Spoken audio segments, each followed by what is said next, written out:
I'm here with my friend Paul today. We're going to talk a little bit about where our subconscious originates from, because I think when it comes to changing our mindset, we need to really understand what we're dealing with and why we are the way that we are, because we can't really make change until we acknowledge where we're coming from.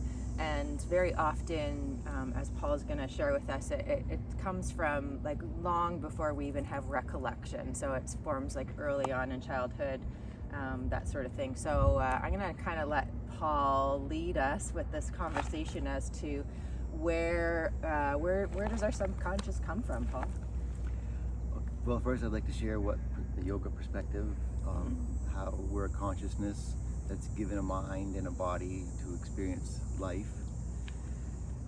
And if we look at the mind, it wants to know what it is, so it creates an ego and something for us to identify.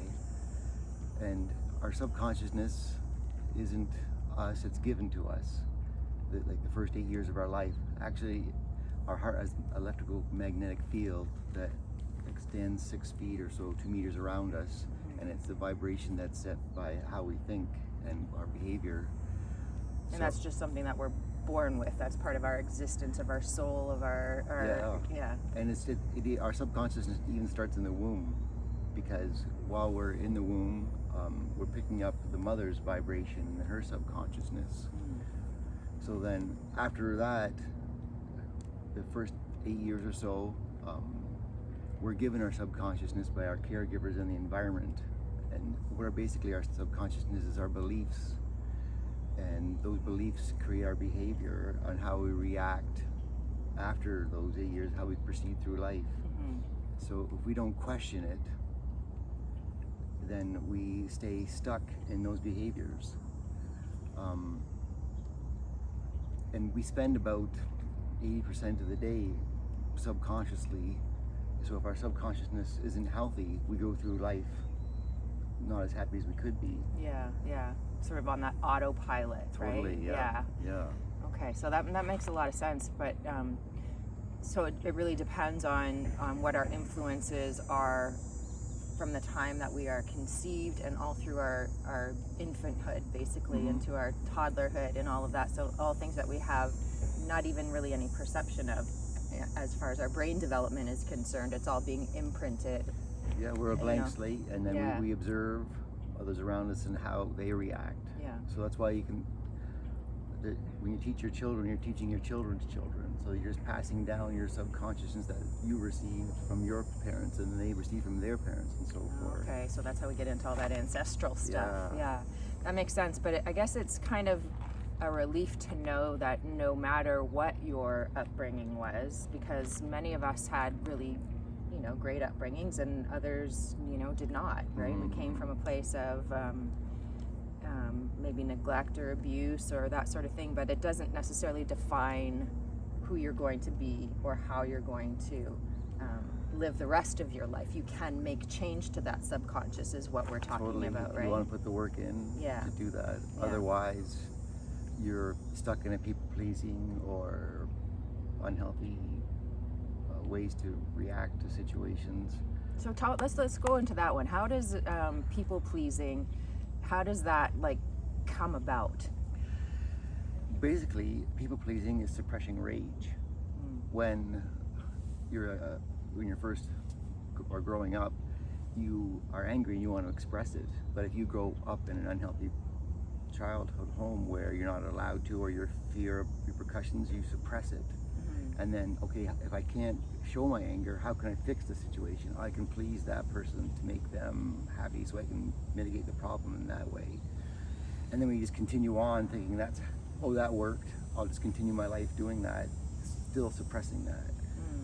So what I recommend is if we are a people pleaser, which I was more so, but putting myself in that place, and this is where the work is, putting myself in that place and what I feel like when I'm people pleasing, and realize that feeling is actually rage or anger, and just to sit in it and give that feeling its attention. And when we give that feeling its attention, then it's recognized, it starts to be happier and starts to dissipate and go. And when that when we are able to release that anger and rage, when situations come up where we would normally people please, we would have less of an urge to do it because I don't have anything suppressed or anything. So how do you suggest that people express their anger and rage? I would say, like I said, Yeah. recognize it, and Yeah. because our body communicates through emotion. Right. Our mind communicates through thought. So whatever our thoughts are, we feel in the body. Mm-hmm. So in order to take feelings out of the body, we need to sit with them and stop shoving them down. We need to let them come up, and whatever else, cry or Yeah. Because I think it's important, right? Even 'cause I guess that's partly where the whole yoga thing comes in, is giving the physical body an opportunity to release those emotions, because anger and rage, those are very uncomfortable emotions for many people, right? And to express those emotions feels very unsafe for a lot of people, right? So finding ways through movement that will release the energy in the same way that something that might be a little more aggressive, let's say, it gives the same physical release then, right? Does that make sense? Well, the way to approach it best is as an observer. So it's so important to use the breath work, because when we consciously breathe, we make a separation of the mind. Because when we're suffering, we're entangled with the mind, we're entangled with the subconsciousness. Right. So using our breath work, we can make that separation and say, now that I'm separate, I can watch my rage and my anger, and I'm not the anger, I'm just observing it. And then it's easier to deal with because we're not attached to it. So just sitting in it, observing it, and allowing it to do whatever the body wants to do to release it. Okay, cool. So is there special breath techniques, in your opinion, that are better with dealing with certain emotions? Like if you're dealing specifically with anger, is there a certain breath technique that you would recommend? As opposed to dealing with grief, let's say, Sure, or, you know, yeah. Grief is a love that you can't give. Yeah, yeah. There's definitely several different types of breathing exercises for different purposes. Like where to focus, where you're breathing, where you're focused, where you're talking from. But I find for sitting in emotions, using Ujjayi breath, which is basically exhaling as if you're fogging up a mirror. So you're sort of closing off the throat. And what that does is it elongates the exhale. And when we elongate the exhale, that the body's telling the mind that there's no need to worry, or the body's in good condition and it's safe. And then the mind can say, okay, it starts to give pleasant hormones to the body, and then the body starts to get at ease, because the mind only tells the body to engage. The mind doesn't tell the body to relax. So that's where the breathing, the nervous system has to come into place then. Yeah. Right. So that's where we have to start doing the breathing, and we have to consciously bring ourselves to a relaxed spot. Right. So that's why the breathing is the first thing, separating from that ego, separating from the mind, so we have clarity, and then we can just work on our breathing. And it's breathing for 5 minutes, just strictly doing that. Or alternate nostril breathing is another good one to help bring us into the present. And because we really need to focus on it's a it, right? Yeah. action. So I mean, I think that's true for just about any breath. I know when I'm teaching, it's the one thing that you come to and go back to over and over and over again, to try to bring yourself, like you say, back into the present moment, because that's really the only moment that we have any sort of control over, right? So well, there's two things that make us suffer. It's either our memory or our imagination. Yeah. And neither of those are the present. Right. That's good. Your memory or your imagination, right? We can't do anything about those, right? Well, our memory. Well, I guess we can do something about our imagination, but well, not really our memory. Yeah. Well, yeah. Well, if we attach to our memory, that makes depression. And if we're using our imagination, that creates anxiety. Anxiety. Yeah. So if we're talking then specifically about depression or anxiety, I know that those are two words especially that people relate to states of being that people relate to. How would we initially go about changing that reality for ourselves? Well, I'd like to start by saying that our mind doesn't process beliefs. Our beliefs process our mind. So the beliefs that we have set the stage of how we react and how we live and stuff like that. So if our thought style or our subconsciousness is always putting us in an anxious or depressive mode, as we mentioned before, the best thing to do is make that separation of mind, and it's hard to do. It takes a lot of work and a lot of practice. It's not like an on or off switch. It's like I'm good and I'm not. It's a growth. And so the more the work that's put in, the better the growth that comes. Yeah, I found that as somebody who's suffered from depression myself for much of my life, and so I'm really relating to, like, when you say the whole idea of, you know, the people pleasing thing that happens from early in life, you know, knowing the circumstances with which I grew up, and, you know, but understanding also like where that came from, you know, like we have to be empathetic to our parents and our ancestors and all the things that they went through, right? And they've really done the best job that they can. I, as a parent, have made a million mistakes, and I know my kids are going to be doing the work in their lives, you know, going forward. But for me, the depression, it's not like it ever has, you know, gone away, but like you said, I can observe it so much more clearly, you know, where there's times when I feel that attachment coming on, and I can say, okay, there it is. We just need to sit with this for a little while and, you know, apply the different techniques that I know, and eventually it will dissipate and flow back into a much more content state. So I don't spend nearly as long in the dark zone, you know, I call it. Like, I'm not there for, I mean, sometimes I was there for, you know, I could even say years, you know, where I just kind of was in that fog for so long. And now, you know, I see the fog coming, and it's like, okay, I'm all right with you though, because I'm not afraid of it anymore, you know. And it's just like, there it is, and we'll just let it go. So I think, you know, the part that I really like about it is that we have more ability to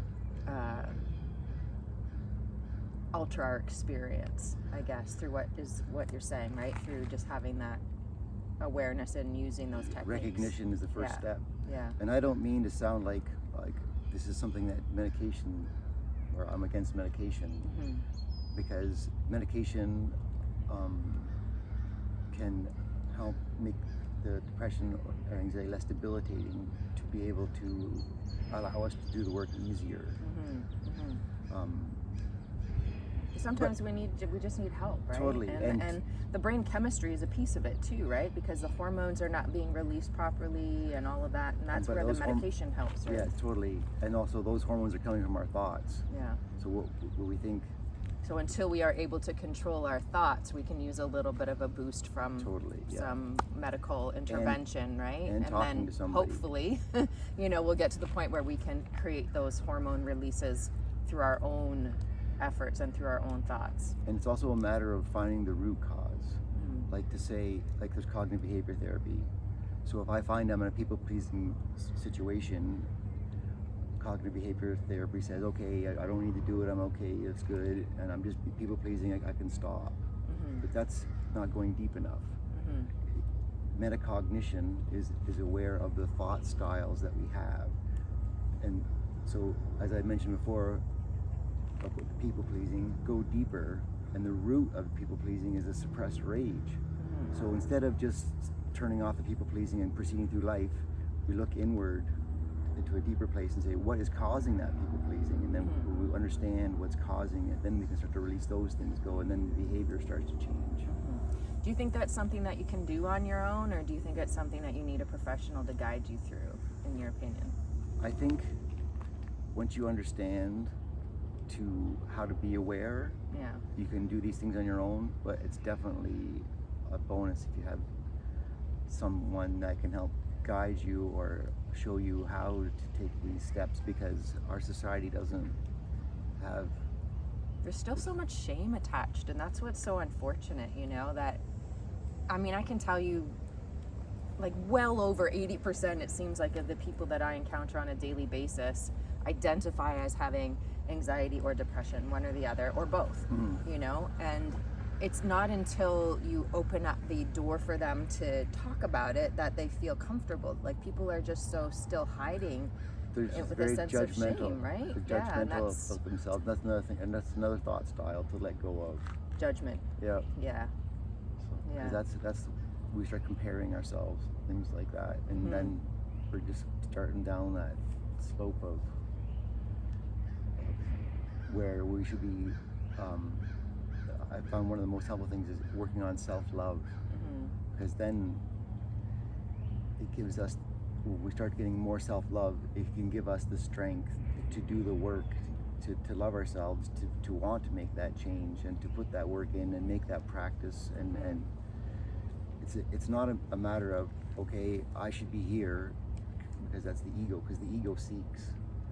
So it's just a matter of, am I making progress? And that's how we go. Am I making progress? Am I making progress? Yeah. That's a really good one to go to, almost like a mantra to go to when you're having those moments of struggle, right? Is just to ask yourself where you are compared to where you were. That's all that matters, you know, because we all start in different places, and that's, like you said, again, that awareness piece is so huge. Because, you know, if we're comparing where someone else is and say, I should be like that, then you have no idea where you're even starting. So how do you get there? It's like a destination without a map, you know, right? So that's awesome. Can you maybe guide us through just a little short meditation as a starter to you know, just finding that awareness so that we can begin to practice? Because, you know, as I'm always reminding people that everything that we do on the mat is a reflection of what we do off the mat, and it's a practice. And I love that we never arrive, because it gives us so much opportunity for growth and acceptance when we allow ourselves to understand that. So I think if we were to just start today with a short meditation that gives us permission to just learn to find that acceptance, and some of the little techniques and tools that we can use from a different voice, that would be awesome. Sure, All right? I'll be happy to do that. Okay. Also, one thing I'd like to point out is, speaking of judgment and comparisons, when we see somebody that's doing or having behavior that we don't like, to understand that that's us. That behavior is what we recognize it, because we do that, and that's it's just like a trigger. And there's good triggers.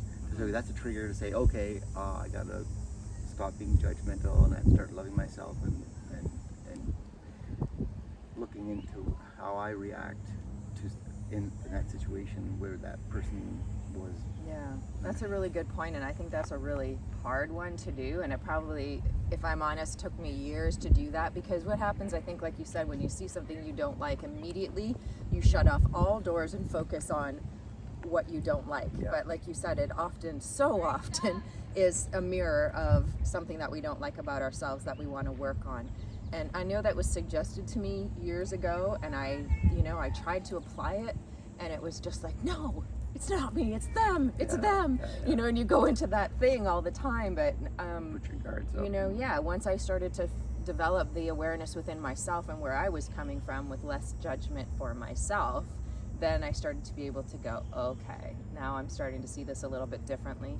And it's amazing how the empathy and compassion just wells up when you allow for that space, you know, instead of finding this rejection and judgment for other people, you come from a hugely different place of compassion, and it's affected, and self-compassion too. All of my relationships, my relationship with myself and my relationship with, you know, family members, that sort of thing, like the ones that were, you know, there in those first 8 formative years. You know, there's a much different perspective on all of that. So I'm glad you brought that up. No, especially like looking at our parents as a mirror.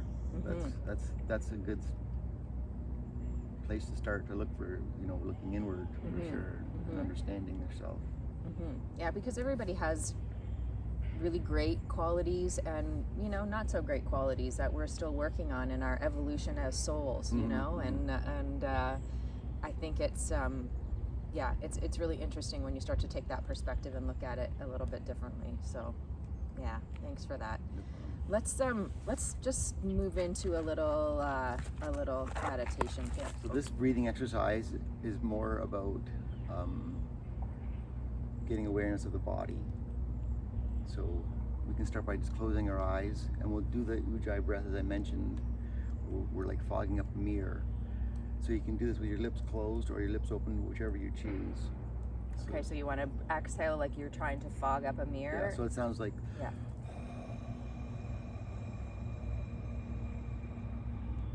And you hold it as long as you can, and then when you're done exhaling, bring your navel into your spine and you can squeeze out a little more.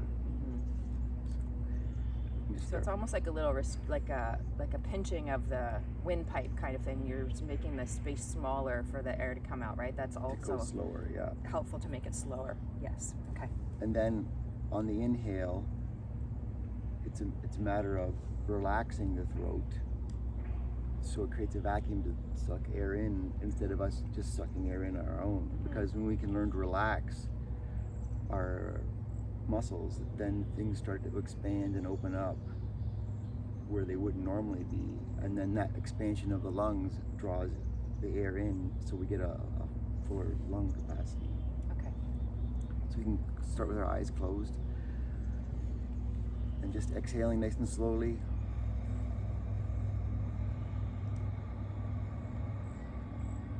And bringing the spine, navel into the spine, and then taking a little pause before inhaling nice and slowly. Now let's add some awareness to the body. So let's focus on the shoulders and let them relax. See if you feel a sensation in the shoulders. Now that sensation is a movement of energy. It's a relaxation energy sense. So exhaling nice and slowly. Now let's relax the low belly and see how long we can focus our attention and maintain that focus on that sense of relaxation in the low belly while we're still breathing. And relax the upper belly, keeping that sensation of relaxation. Exhaling slowly. Now relax the whole body. Let the face relax. Just focusing on that familiarity. When we become familiar with that sense of relaxation, we can reset the body and let go of tension and stress, and we can reset the vagus nerve that's making us be in fight or flight. So inhaling again nice and slowly, focusing on the nostrils, focusing on relaxing the sinuses as the air comes in,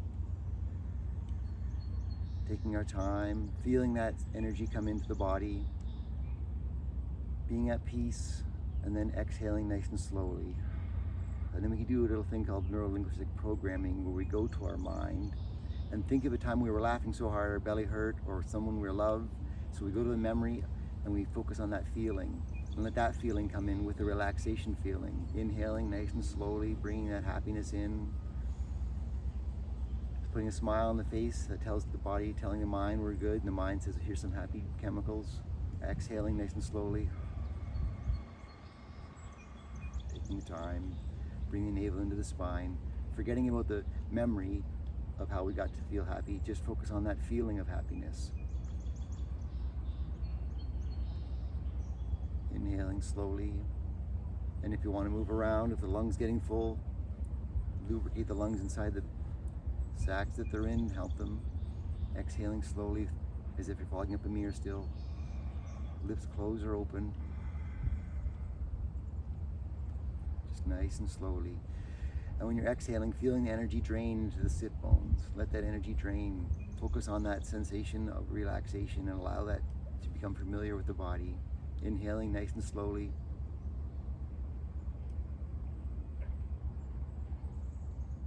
Letting that air come in and holding it. Being at ease, being happy. Exhaling nice and slowly. Letting our sit bones relax, letting our feet, our jaw relax. Just nice and slow in and out.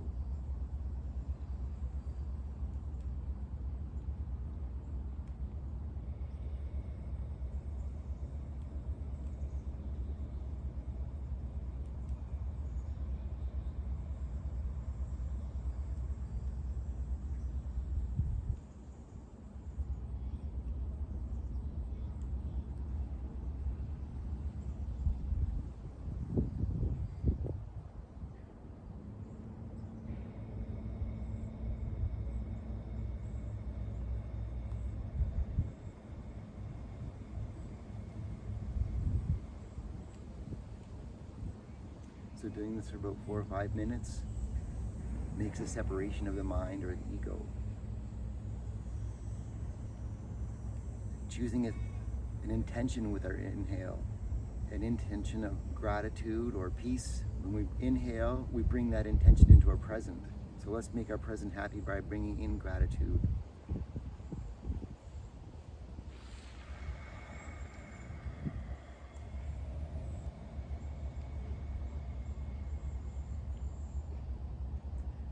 Basically, that's just repeating that for the next 5 minutes or so. It's one of the best ones to bring ourselves down to a good place. It never ceases to amaze me how just taking a few moments to breathe can shift how you feel, you know? Mm-hmm. So thank you for guiding us through that meditation. Well. And if you can find a location like this to meditate in, it's the best of both worlds. I think finding the connection to nature always brings us back to a more authentic source. I think, you know, it really makes us feel just one with everything. Well, you know? like, as I mentioned, like our heart has an electromagnetic field from our thoughts. It has a vibration. Nature has a vibration. So right now you and I are sharing an electromagnetic field, and the two fields sort of merge together and set another vibration. But when we bring ourselves into nature, then we start picking up the healthiest vibration as far as I'm concerned. Me too. I think everybody knows my connection to nature. If I can be out here working as often as I can, that's definitely my choice. So you have a lovely spider. Yeah. Anyways, thank you so much for joining us, and I wish you a very peaceful day. Thank you, Paul.